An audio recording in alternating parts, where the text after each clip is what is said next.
you may want to buckle your seatbelts because we're in for a long ride.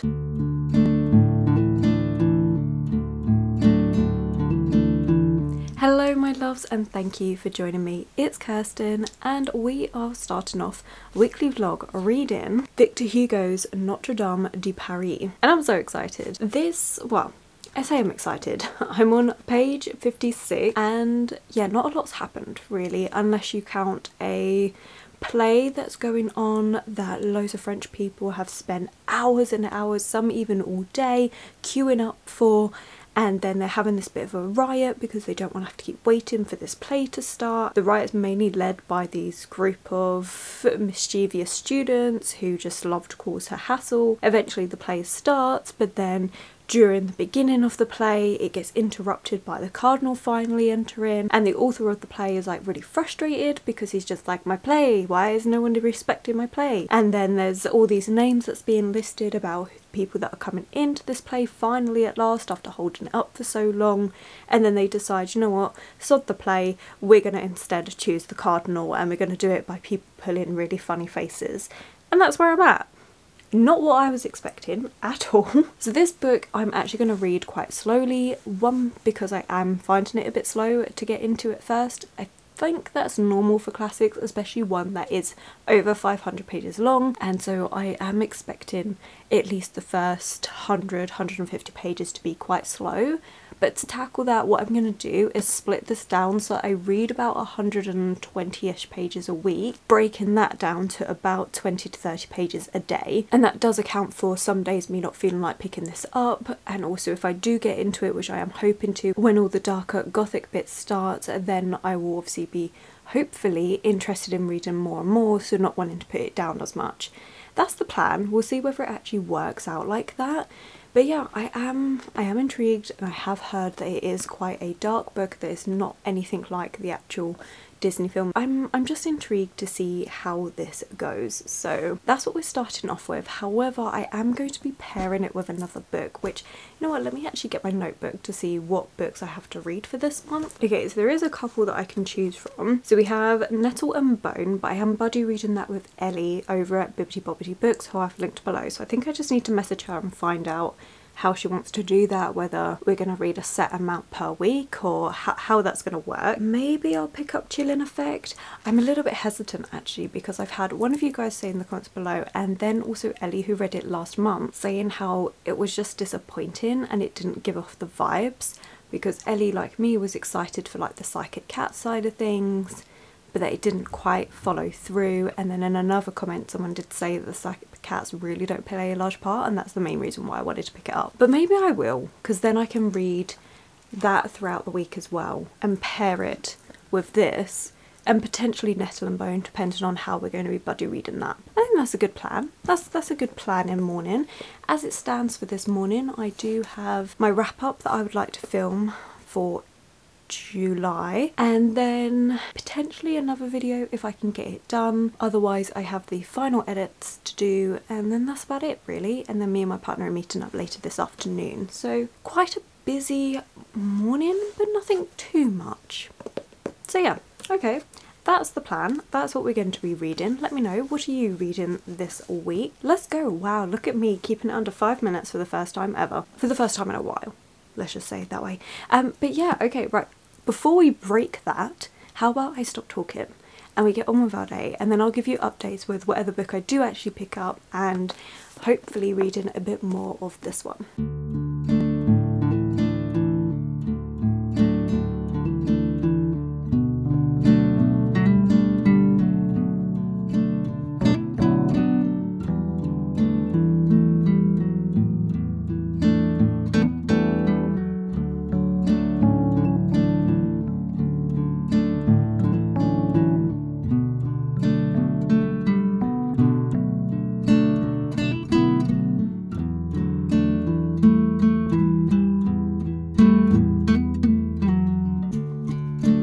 Well, it's been interesting reading lately.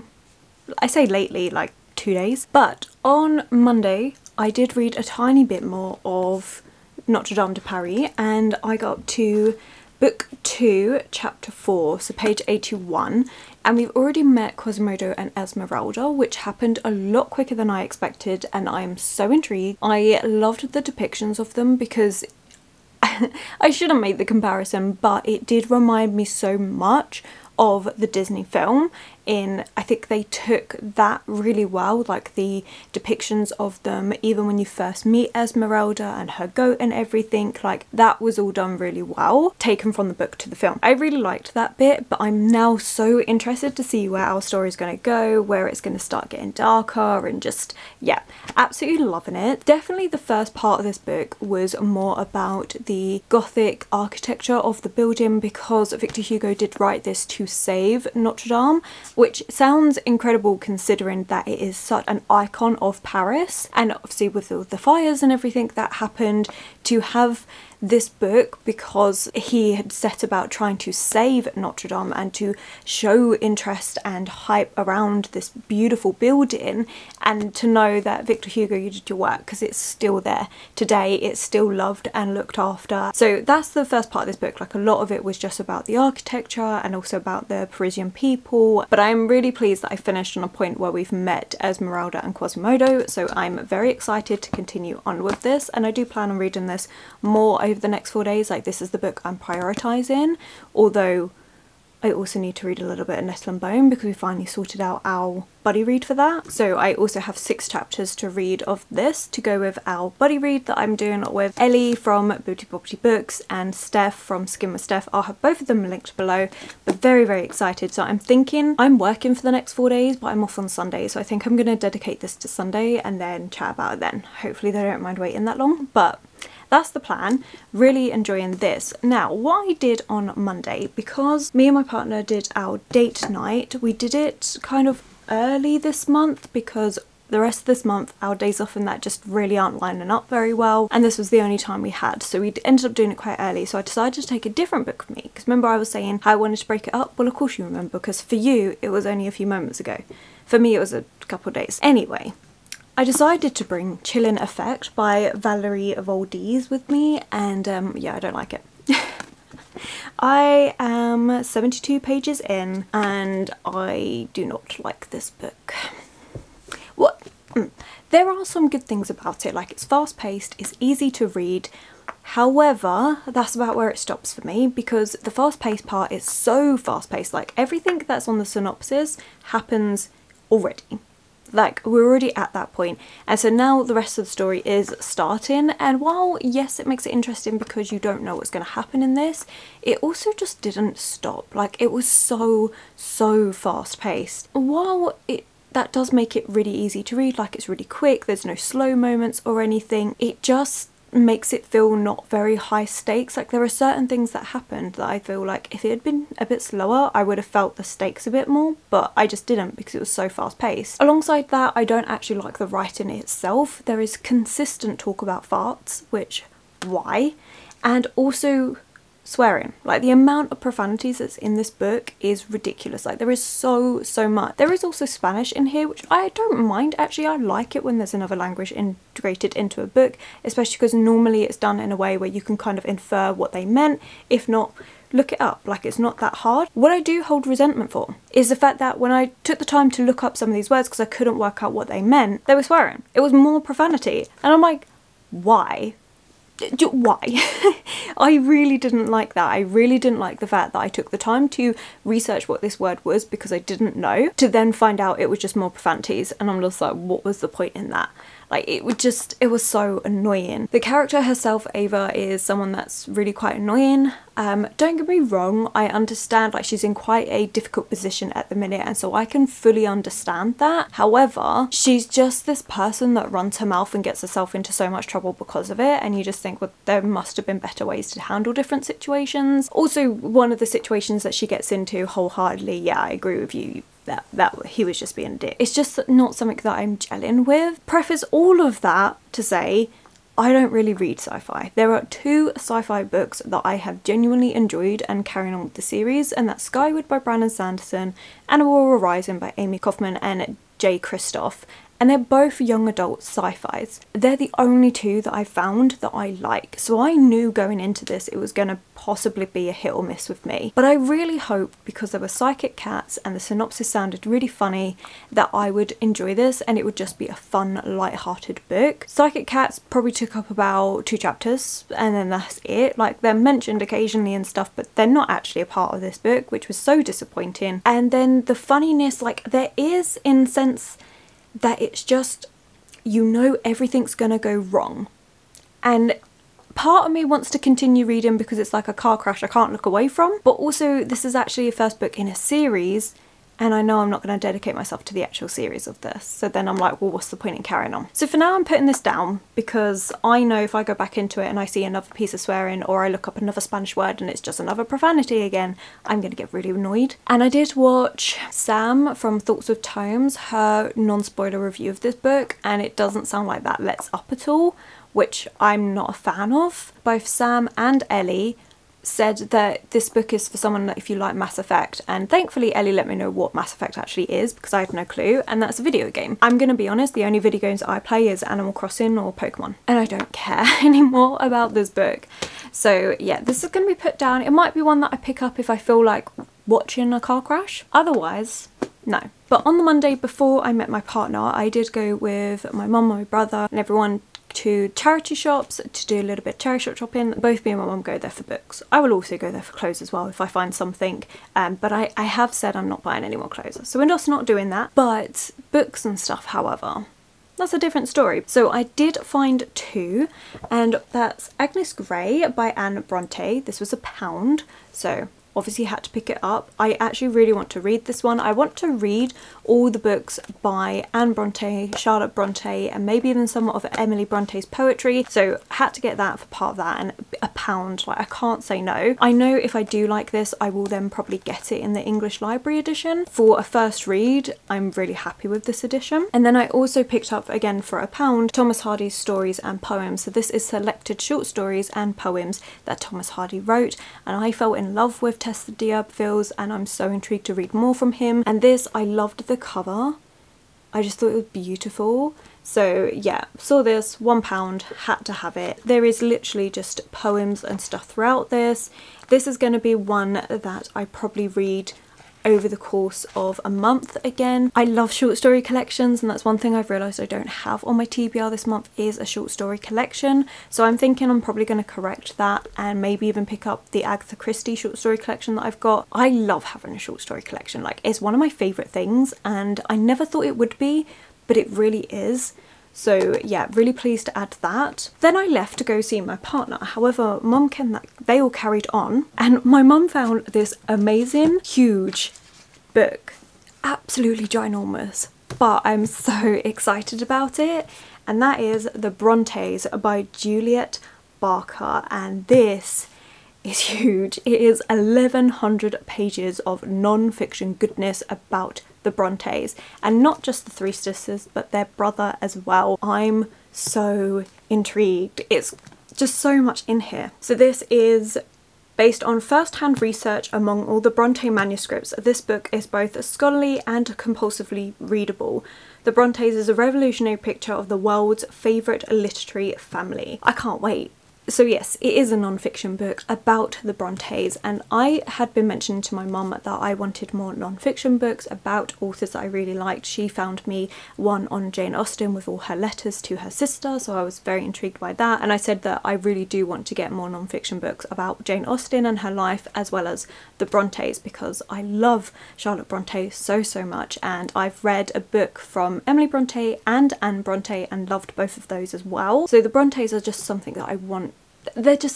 I want to read more about them, and so this is just so comprehensive. It's such an amazing guide to it, and I cannot wait. This is fantastic. It's huge, and it's going to take me a bit of time to get through, and that's another thing that I've realised about this year is I like non-fiction and I really want to read more. So I've got quite a few now, and I can't wait. I'm so excited to get to that one. And then yesterday with my partner, we just wanted to go to Costco, and so we went there, and it was fine getting there, fine doing our shopping and stuff. We thought we'd be back with a few hours to spare. Lovely.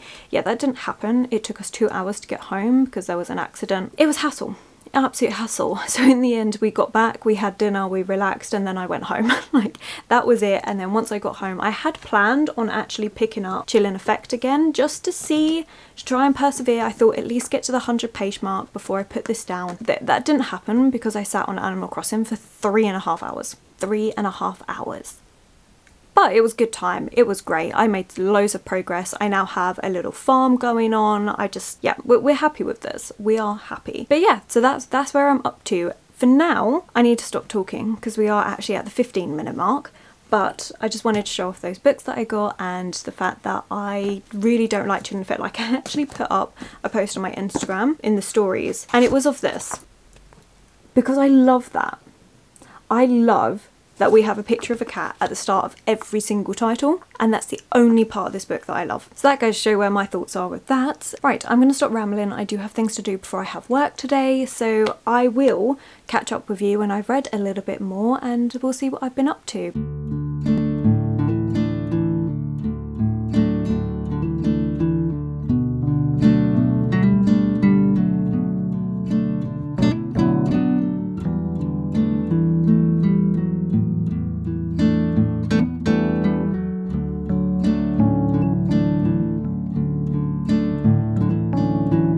You may want to buckle your seatbelts for this one. We're in for a long ride because this book is amazing. It's so good. I know I started off this vlog saying, oh, I'm probably only going to read like 20 pages a day. It's going to take a bit of time to get into. What was I on about? Honestly, I'm now on book 6, page 207. And it's so good, to the point where I've actually had to write down notes just so I can structure my thoughts a bit more coherently for you, because otherwise we're going to be here for ages while I just ramble in awe of this book. The first bits that I actually want to talk about is more to do with the structure of the book. So this is broken down, as I mentioned, into different books. So obviously back then it would have been serialized and printed slowly, and so this one has 11 books in total within it, which I do really like. But alongside that, Victor Hugo actually does footnotes. Most of the footnotes are really small. I've had one footnote that was a bit bigger, and that was actually added in a later edition of these books. I really liked that footnote. I thought it added a lot to the story. Which, speaking of the story, so obviously I went into this thinking it's going to be about Quasimodo and Esmeralda and everything, and I'm pretty sure when I last left you we had the whole play and everything that was going on with that author. We had just met our characters and everything, and that's books 1 and 2. Then you hit book 3,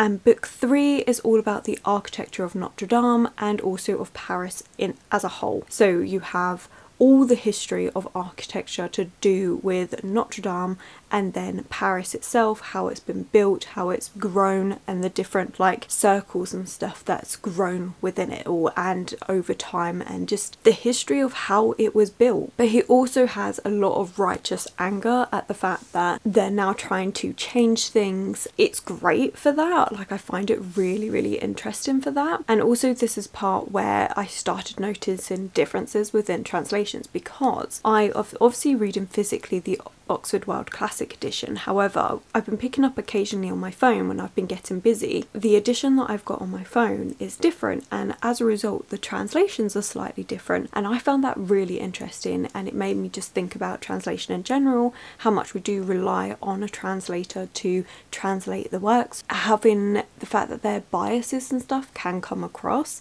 and also how nuances in that can change slightly through the words that they use. And so I found that really interesting. And just a side note to say, if you're ever at a point where you're not sure about a classic book that's been translated and you're a bit intimidated, my tip to you is to get the different editions. So say if you're in a bookstore, get the different editions that they have available and read the first page of each, and go with the one that reads the easiest to you.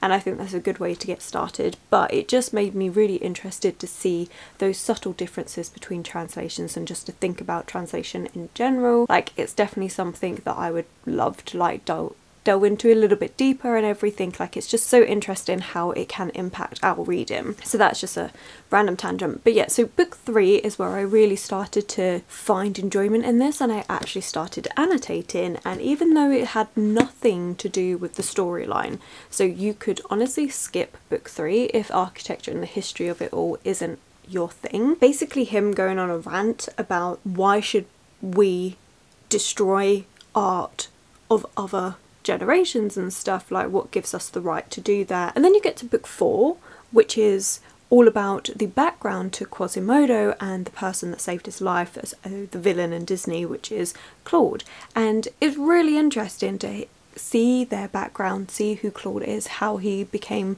who he is, how he got this reputation and everything. Like it's really well done. And then book 6, now I haven't mentioned book 5 because it's very small and it's kind of like a continuation of book 4.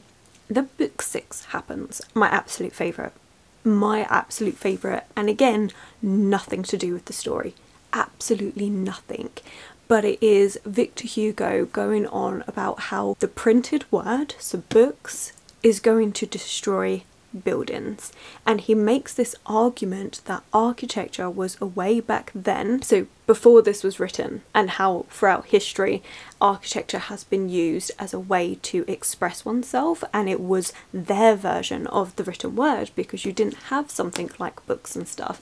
As a result, the architecture, you can clearly see the way it's changed over the years and the different movements and the art movements that have influenced those buildings. And so he really delves deep into the history of it all, argues that this was our written word, and now because printing has come about and we can express ourselves in a much easier, cheaper way, that architecture and the amazing, astounding quality of it all is now going to fall into disrepair, and how everything is just going to be dull and grey in the future. And well, he's not wrong, and it was just so fantastic to see his logically laid out argument for all of it, and I fell in love. There were so many things that I just loved throughout this. I mean, just things like the printed word gnawing like a worm at its buildings, sucked and devoured it.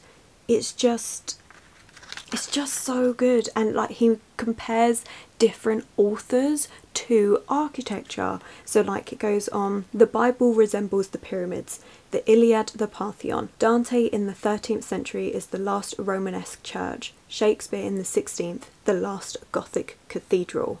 And it's just the way he does it, like, it's so brilliant, and just his writing in general is beautiful and I absolutely love it. Fantastic. That's been my absolute favourite, but again, nothing to do with the actual storyline. So if you're not interested in it for that, then you can skip book 3 and book 6 because they don't actually add anything to this timeline of a story that we're getting. But for me, it was just fantastic, and it actually makes me want to re-pick up Anna Karenina. Yes, very different, but I kind of see the books in the same way, where we have both these two authors that juxtapose their romantic drama that's going on with something that they're trying to tell the reader. So in Victor Hugo's case, you have this dark, almost comedic at times story, but intertwined with him talking to the reader and giving essays basically on architecture and how it's being destroyed and how we should be preserving it and looking after it and the wonders of it, tied up with his story that he's writing, so it appeals to the masses. And then it's kind of similar to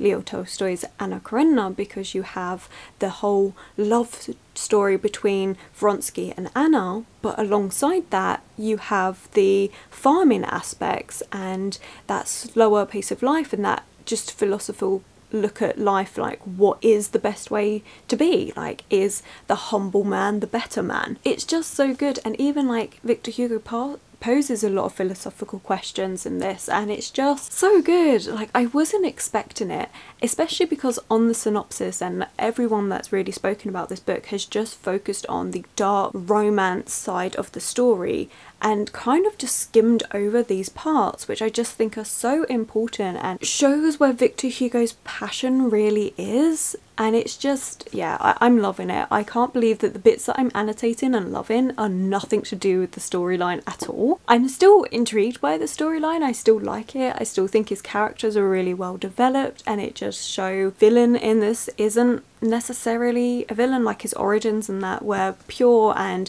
he's just got a bit tangled up in things. It's just so good. Like, it's so good. I am loving this so much. And I do plan on reading this more. I think because of how much I'm loving it and how I just don't want to put it down, that I think I'm going to get this finished by the end of the week. It is just so unexpectedly good, like so much better than what I thought it would be because of those additions. And I know it's not going to be for everyone, and that's perfectly fine. Like, I can honestly say, when I first read Anna Karenina, like just last year, I would not have the level of appreciation for something like this that I do now. And it just goes to show, especially from the start of this channel, how much I have changed in reading taste. Like, if you go back 2 years ago, I was very much into my YA fantasy, just fantasy in general and stuff, and it was more about like the story and everything, whereas now I love my classics. I love learning the history of things. I still enjoy other things, but this is where it's at for me. It's just so good. So yeah, it's very interesting to see how much I've changed, and just, yeah, that appreciation of this. As I said, that was going to be a bit of a long one, but it deserves it. And I know we're probably going to be rambling more about this as we go on, but it's so good. And yeah, anyway, calming down.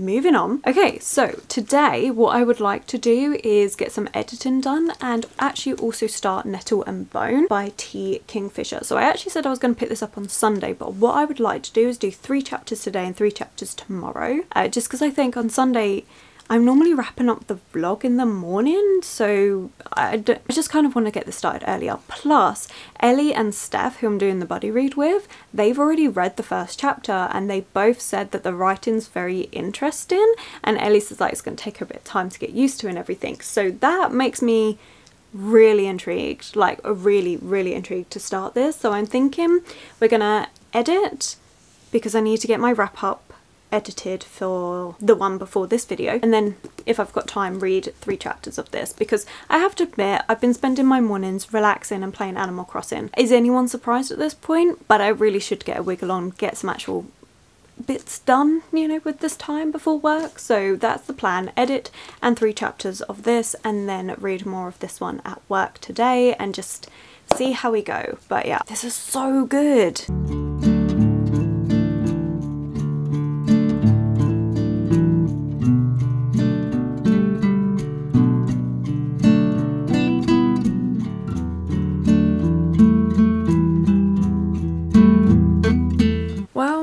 Yesterday ended up being annoying. So after I finished filming the little update that I did on here, I was then like, okay, we're gonna go on my laptop, we're gonna do some editing and sort out some bits. No, my laptop went no. I don't really know what's wrong. Well, I do kind of know what's wrong. It's one of the Microsoft Surface books, and the keypad is not registering as attached, but it is attached and I can't detach it. And because it's not registering as attached, it won't charge, and so it's a whole big thing. We're going to try something today, something that I found on YouTube, because honestly the people at Microsoft themselves weren't the most helpful at all. I'm currently using my backup laptop to do everything, which is fine. It's the reason why I have my old one still, but if you can hear a jet engine, that's why, because she's trying but she's struggling. So that's where we're at. Fingers crossed I can get my fancy one that I spent a lot of money on literally a year ago sorted. Fingers crossed we're gonna sort that out. Regardless though, apart from all of that, which took way too long of me trying to fix this thing that didn't fix, I did actually start Nettle and Bone. I only read the first 2 chapters because, as you can imagine, things got a bit stressy yesterday, and I'm really enjoying this actually. So I can understand what the girls were saying in sense of it being quite an unusual writing style, and it is, because it's so dark straight away. Like, it doesn't hold back. Straight away it plunges you in. It's just so atmospheric and brilliant, and it's done like a dark fairy tale, so I am in love with this.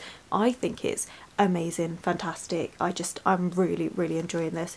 It's so easy to read, and you also get 2 timelines, it seems like. So we've got the present timeline with our main character Mara, and she is struggling to do this piece of magic, and you see her thinking about things and just thinking about how difficult life is and how much it sucks basically. And then you have chapter 2, which is a flashback to when she's younger, so you see her family structure, you see what's happening with her sisters, you see how she gets sent away, and how this prince, it really doesn't seem as good as what everyone's making out, and she feels like she's the only person that can see this, and that's where we're at. I think the setup of the book is lovely. It's really easy to read, really fast paced. There's been some stuff which I'm already annotating, which I love. Like, there was this one line in the first chapter that says, "Poor foolish dog, its first death had not been enough to teach it that not all masters were worthy." And it's just dark stuff, it works. Like, I really am enjoying this. Anyway, setup of it, we have each chapter with a illustration, just a very small one on top, which I love. There's been no sign of the demon possessed chicken yet, which, as we know, is the whole reason why I even was interested in this book. But the dedication is dedicated to a strong independent chicken, a bird in a million. I just love it. I think it's great. So the plan is to read 4 chapters of this so I can get up to the chapter 6 mark, which is where we need to get to, and also read more of Notre-Dame. So I did read more yesterday. I'm now up to page 302. We're on book 7, chapter 6 now, and these last few almost 100 pages have been fine, been good. They haven't been those rants by Victor Hugo about the architecture or about some social construct or something, which is a bit of a shame. But it has been continuing on the story with Quasimodo, Esmeralda and the captain and everything like that. So that's been enjoyable, that's been interesting. You could definitely see where Disney deviated from the actual storyline in this. But I do find it interesting. I think you get a lot more, obviously, as you always do in books, a lot more background to all the characters and stuff, and you actually get that build up, which I really appreciate. And I have to admit, as much as I said that Victor Hugo's not doing his like talking at the reader about things, I think he does do a good job of depicting social constructs of looks. So he kind of goes about how it's so difficult to be accepted for how you look, because if you're too ugly, then like in this book, poor Quasimodo is met with anger and resentment, and they feel so much hatred to him because of the way he looks. And then you have Esmeralda, who's the other end of the spectrum, who's this really, really beautiful girl, but she's also met with disdain because she's too beautiful. And it's just that thing of like, you can't win.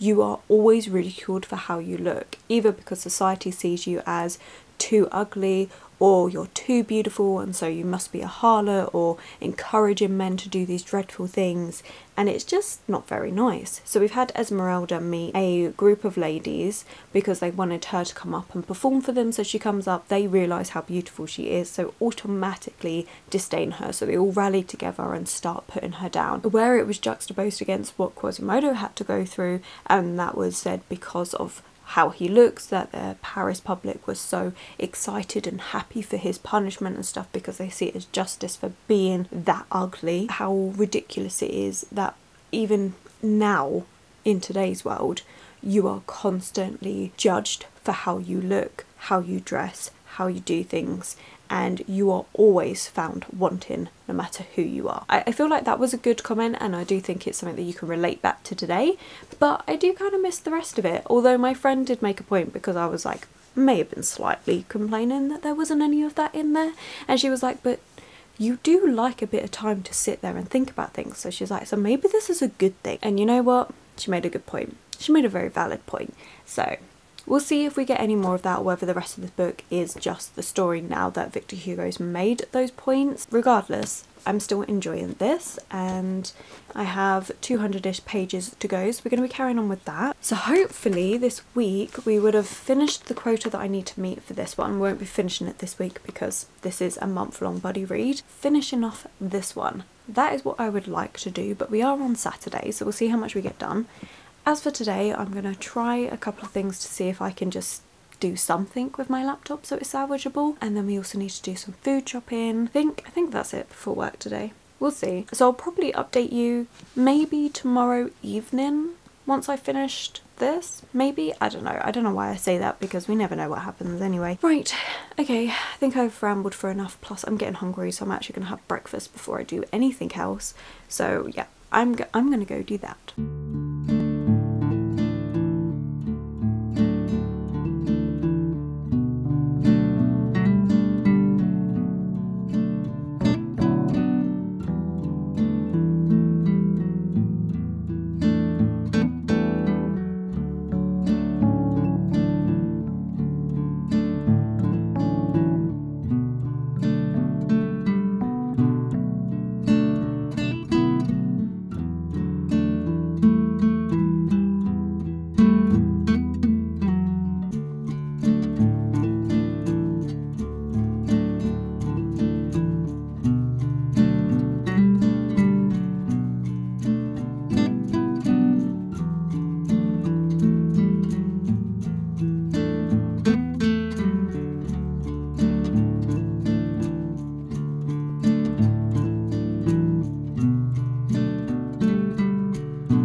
evening. It doesn't look like evening time, but it is actually 6:30, so we're going to bed in a couple of hours because I'm up really early tomorrow. Regardless, that's not why you're here. So we actually have an update to do on books. Let's do this one. So Nettle and Bone, I actually did read the first 6 chapters and they're really intense. You get a lot of trigger warnings for domestic abuse. Please check the trigger warnings before going into this. Even though it's so intense, because it's such a short book, to get where we are, I feel like it needed to be so intense so that you could connect to the characters that quickly, if that makes sense. Because it's one of those weird ones where a lot has happened and it feels really fast paced, but at the same time it's done in a way where I really like it. Like, it hasn't felt too fast that there's so much going on that you can't keep up and that the stakes aren't there, because the atmosphere and the feeling that's done is just so dark and everything just feels so heavy and oppressive and like there is no light in this tunnel. Although we have just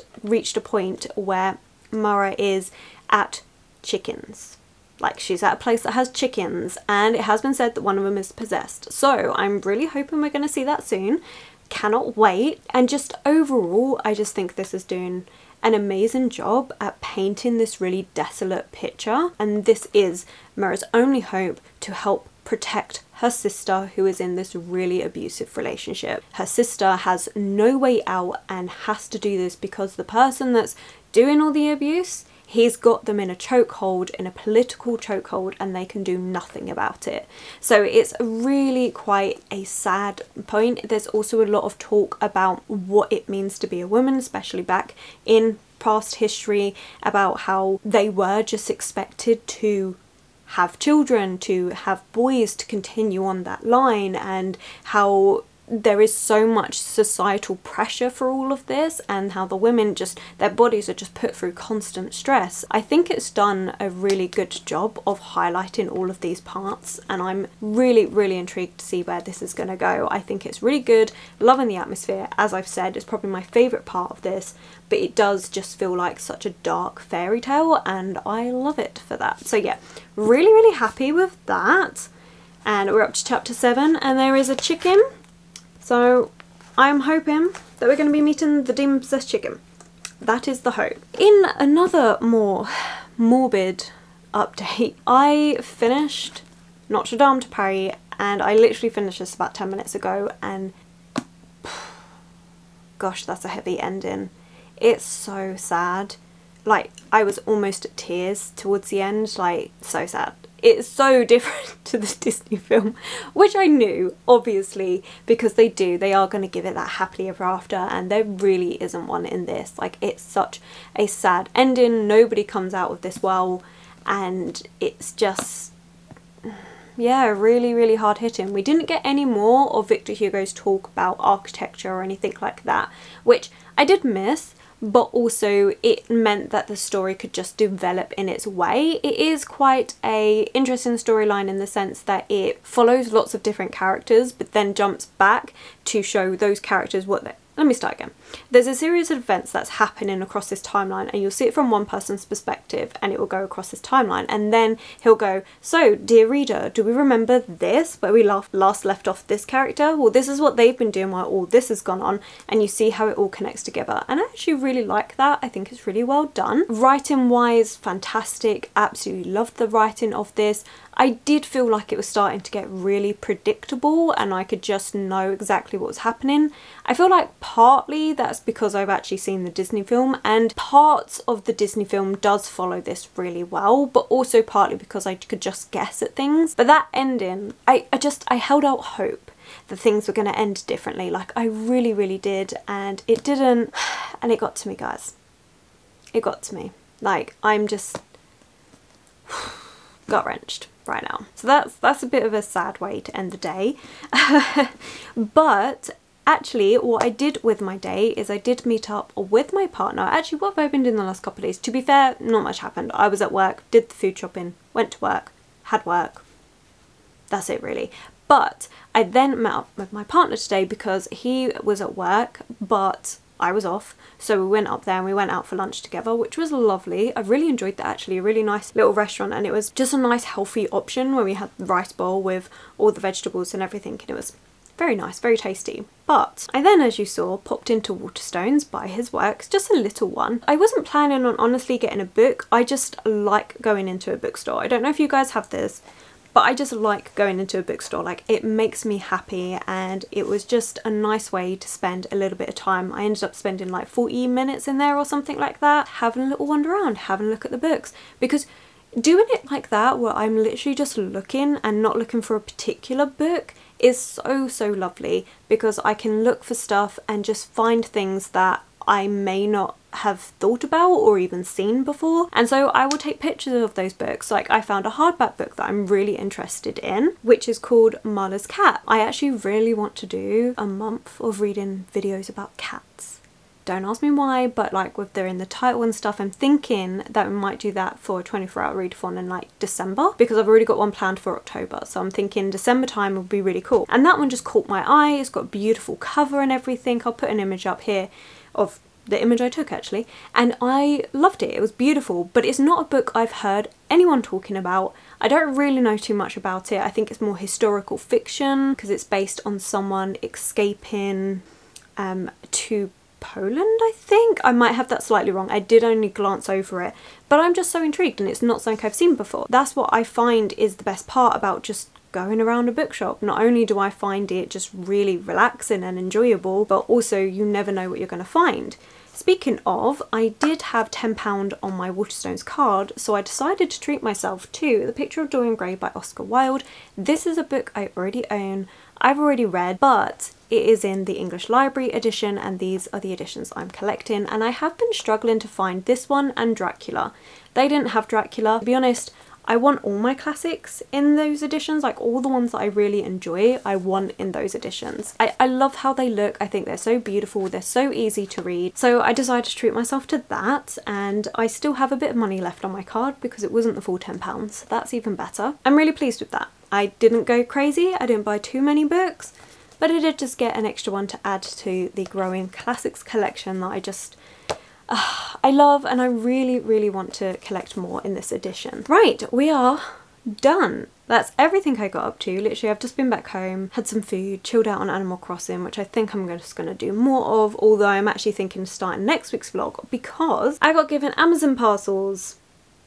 And I don't know why, because I didn't order them. I think I actually know who sent me this. Thank you so much in advance. But I'm actually going to start off next week's vlog with this. So that's going to be a bit of a teaser, sorry. And I feel like it's kind of bad having an unboxing that I know is from one of you guys right at the end, because not everybody watches to the end and I want to be able to say thank you regardless. That's the plan. So I'm gonna go. It's been a really interesting reading week, considering we've already had a DNF for this month, but then a book that I didn't think I was gonna love as much as I have, and one that's just been a really fun light read, which I think was perfect to pair with this, especially with how morbid parts of this got.